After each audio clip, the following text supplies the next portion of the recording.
The forest is known as the realm of Tani. So Tani Mahuta, god of the forest, created the plants and the trees. He's the same God that created us. So part of our belief is that we're related to our environment, and so with that relationship comes responsibility. So there's things we do. For example, you've got overgrown roots along the path. If we can step over rather than on them, it just minimises our impact. Also keep to the main track. Just be careful where we walk. Off to the side, lots of little wee seedlings. When we walk in a forest, you know, as you walk through, it's the leaves on the ground that sort of give you an indicator as to what plants and trees are around. So if we walk along and we see a leaf like this, sort of brown, long, curled up to the side, it tells us this tree here is around. This is the hino, or the native olive tree. Okay, now if you want birds in a forest, this is the tree. Okay, if you want birds at your home, you plant this tree. Some birds like the berries of some trees. Every bird eats the berry off this tree. A good sized berry, quite a big one, and so it's a real filler for the native birds. Prolific fruiter every year. Some of our native plants and trees, they may only fruit every 2 or 3 years, but this one's an annual fruiter. Now, the Maori Medicine Men. Okay, when a woman was having trouble conceiving back in days gone by, he would bring her to this tree, and the idea was the fertility would rub off. Also, when she was pregnant, he would blindfold her, and if she hugged the tree to the east, she was having a girl, and to the west, she was having a boy. North and south, I'm not quite sure what the action was there, but you know how I said, you know, in days gone by, marriages were arranged. Okay, some were arranged before the child was even born. So if the medicine man got it wrong, and it was like 2 chiefs lining up a marriage, I don't think he would have been a medicine man for much longer. It would have been. And a few years ago we had a tour, and this lady, she was pregnant, and so we blindfolded her. Her husband said it was fine, and we spun her around and she hugged the tree to the east, which meant she was having a girl. And sure enough, a few months later I get an email and it was a boy. Of all of our plants and of all of our trees, this species of tree, this is the big chief. You know, this is the tōtara. This is the tree that was used to carve our canoes, our carvings. You get some woods that are too hard or too soft. This is the perfect carving tree. This one here roughly is about 600 years old, you know, but they grow up to 2,000 years old. This is still a baby. And see how that outer bark's lifting off? So we used to get the outer bark, put it on top of our roofs of our houses to stop the rain from coming in. Now the wood and the bark, it has a natural tannin which stops it from rotting down really quick. So it was ideal for canoes, and it was ideal for, you know, the thatching on top of our roofs to stop the rain. Okay, so tōtara, because this is our sacred tree, we can't really walk past here with it. So it goes like this, it goes. Mana wā tūtera, nā manu hiri tuarangi, e kohi Māori, o te kōharo mati, kei wainga nui ki tōna kau, mauria atu ki tō whānau, ma'ana, mana wā tūtera, ma'ana, mana wā tūtera. If you're walking along a forest and you see this leaf, you know, aha, that means there's a mahoi around. This is the mahoi, nickname is the whitey wood. Okay, and I've got a story for you. and it goes back to Maui. Maui was this mischievous, tricky god, and he wanted to get fire for mankind, and he went to the fire goddess, and her name was Mahuika, and he said who he was, so she pulled off a fingernail, gave it to, that was fire, and gave it to Maui. He went out of her cave down the road and he put it out for some reason. Then he went back and she pulled off another one, and he went out of the cave down the road, put it out, and he kept doing this. And there's this bird called the pukeko, and have you seen a pukeko? Okay, hopefully you'll see one while you're here. The pukeko told on Maui, and Maui found out, had a bit of fire, threw it at the bird. The bird ducked, but it singed the top, and the pukeko has a red on top of its head, and that comes from Maui.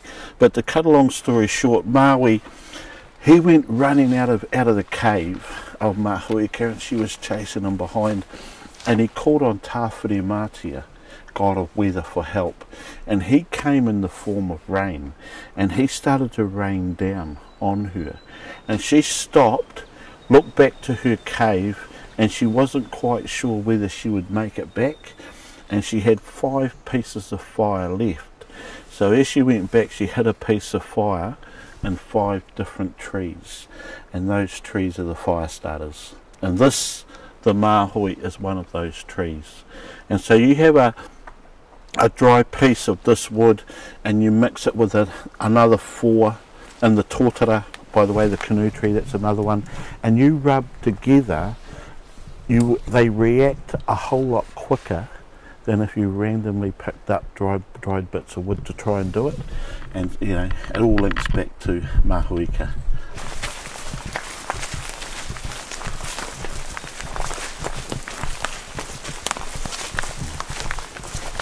What we used to do with the vine, soak the vine in fresh water, and you could get it really flexible, and we used to make our lobster traps, our eel traps from this vine. Okay, the tip here, we've got a bit of a tip here of this vine. So this tip, this is our Maori asparagus, and you can snap it off here where my thumb is. Okay, snap, eat it cooked or raw. It tastes like a green bean, beautiful to eat. Okay, this tip grows roughly about 5 centimeters per day. You can literally sit here and watch that grow. All it's trying to do is to get up to the sun. So it's a quick grower, but it dies off really quick, so it doesn't strangle a tree like some of the native vines.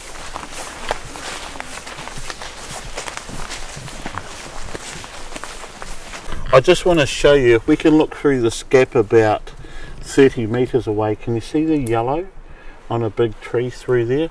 That's called the rimu, or the red pine. What's cool about that tree is the age. It's roughly around about 900 years old.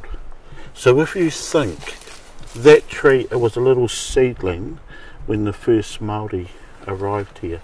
So what we have is living history, you know. It withstood the Maoris, the weather, fire. You know, still to be here is pretty good. The loggers, when they logged up here, so you know, we're lucky to have these. So the loggers, when they came up this valley, they brought their families, they spent 16 years cutting down the native trees. They left this little bit untouched only because it was by the school. And so what we're walking through here today is how it used to be.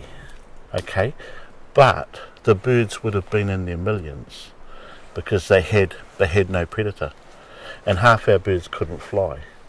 So that's why we're good at rugby. We used to run and tackle the birds. It's sort of been handed down. Or maybe not. So the rimu. This one here, the actual trunk is a bit smaller, but because of the root is sort of out, it looks a whole lot bigger. Roughly about 500 years old. You know, when a respected elder passes away, A common saying in the speeches of farewell is another tōtara has fallen. You know, it's a beautiful saying, and you know, this is our tree. I think it's got to be related to the redwood, back where you guys are from. Because although plants and trees are native to New Zealand, cousins all over the world. We just got the better looking trees, that's all. This is another ponga or silver fern. You seen the silver fern back there? This one here, you know, if you have a look, can you see on that silver fern where the branches are there, still on there, but they're not on here? This is human impact. People have come along, pulled them off. This forest has been here for about, say, 35 years, this walkway. So if we go, say, from here up to where those branches are, put that at 35 years growth, just to give you an idea of the age. So this fern here, the silver fern, close to 100 years old. Some grow a whole lot bigger, some ferns. For the silver fern, this is mature. That's how we'd age that. Okay, cool, follow me.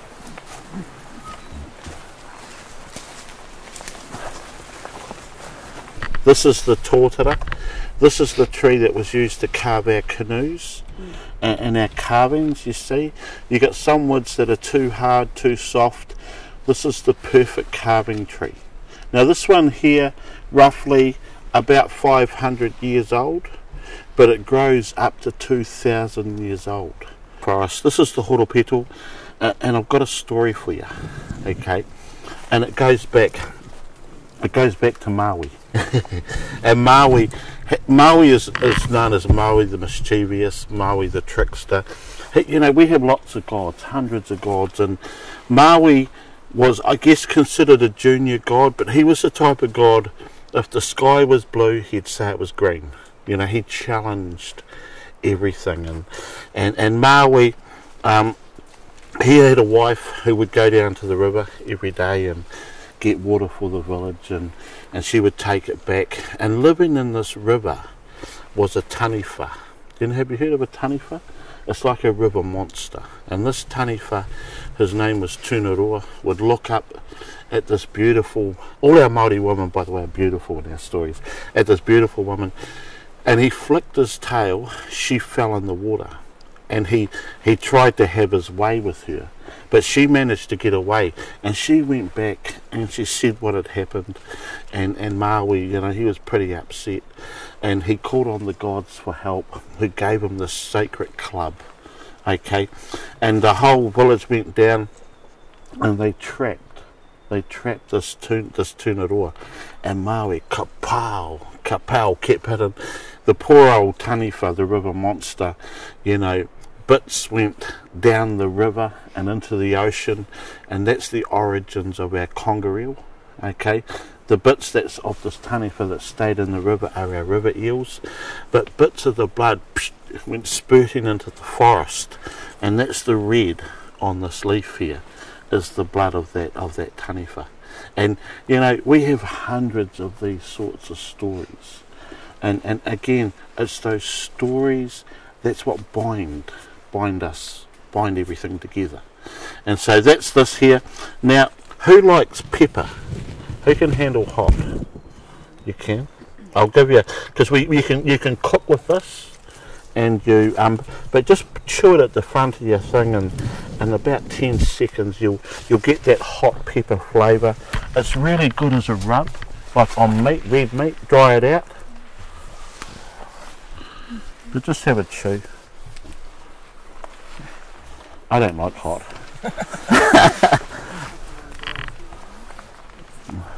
If it gets too hot, just spit it out.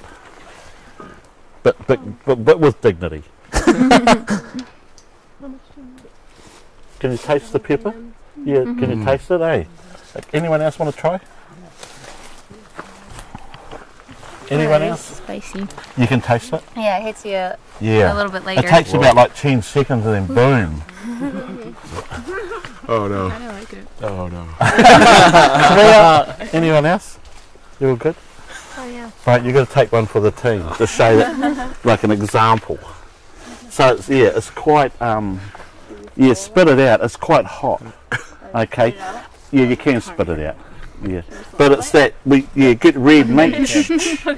Yeah, you can.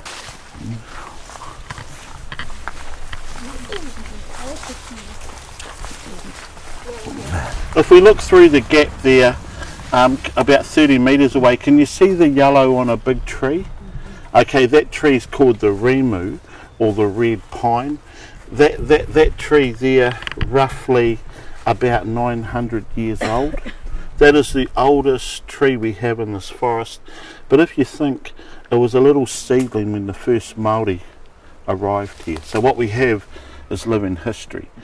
I mean, it withstood, the fires, the extreme weathers, the Maori. Still to be here is pretty cool. The only thing that kept that tree and the other trees from being burnt, or being cut down, by the loggers, is that we're right beside where the school used to be.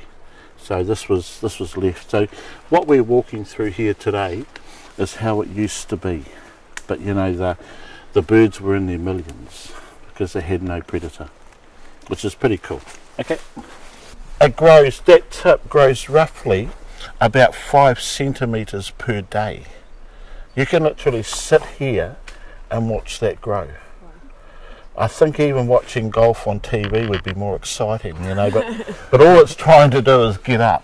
So it's a real quick grower, but it dies off really quick. So it doesn't damage a tree. Now it may be hard for everyone to see, but I just want to show you. Can you see that wee guy there? This fern is called the moku, or the hen and chicken fern. That young frond is called the peko, and you can eat that at a young age. You could snap it off, steam it, and it tastes like asparagus-y, mushroomy sort of flavour. Beautiful to eat. Quite trendy now in a lot of restaurants. You'll see it. But can you see the spiral down there? If you have a look at our Maori carving, our Maori tattooing, we have lots of spiral, and that's where it comes from. It comes from the head of that young frond, and that spiral represents new beginning, new journey, family. So what you'll find, really everything with our culture comes back to nature in one way or another. I just want to show you this plant here. It's a Sancoprosma. It's part of the broadleaf family. The name is the karumu. Okay, and what we did with this leaf, if you had a cut and you put the dull side on top of the cut, it would draw out like poisons, toxins. If you put the shiny side on, it would seal. So depending upon what way you packed the leaf, it had a different job for it. So a common plant along coastal places, the karumu. This tree here, this is called this tree, we've seen it earlier on. I know. Yeah. It's for canoes. Oh, very good. Canoes. Do we know the Maori name? Yeah, well done. Tōtara. That's what you were going to say, eh? I knew you were. Yeah, that's own it. Yeah. The tōtara. This one here, a little bit older.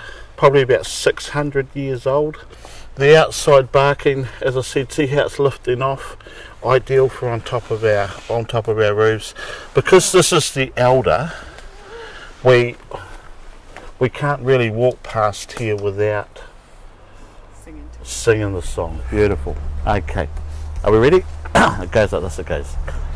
Mana watu te rā, nā manuhiri tuarangi, e kohi Māori, o te koharo mati, kei wainga nui ki tōna kou, Mauria atu ki tō whānau, mana watu te rā, mana Manawa tu te rā. I just want to show you, we walk along the forest floor, so the leaves give you an indicator of what's around. So if we see a leaf like this one here, brown, curling up to the side and quite long, it tells us this tree's about, this is the hino, or the native olive tree. And so it has a berry, it looks like a small olive, but this tree is a prolific fruiter. So if you want birds in a forest, this is the tree. Okay, some birds eat the berries of some trees. Every bird eats the berry of this tree. So it's quite a cool tree to have. The medicine man, he used to blindfold pregnant women, hug the tree to the east. She was having a girl. To the west, she was having a boy. And so a special tree for birds, a special tree for the medicine man. So that's a fern called kowawau. Kowawau, or the Hounds Tongue. And so we have over, like New Zealand, we're known for our ferns. You would have seen a few in your time, and we've got lots of different, but there's seven ferns that you can eat, and that's one of them. And it's only when it's young, it's a limey greeny colour, and you can eat it like a salad. My wife, she loves that, to eat that. I'm sort of more a steak, egg and chips sort of guy, as you can tell, but the kowawau.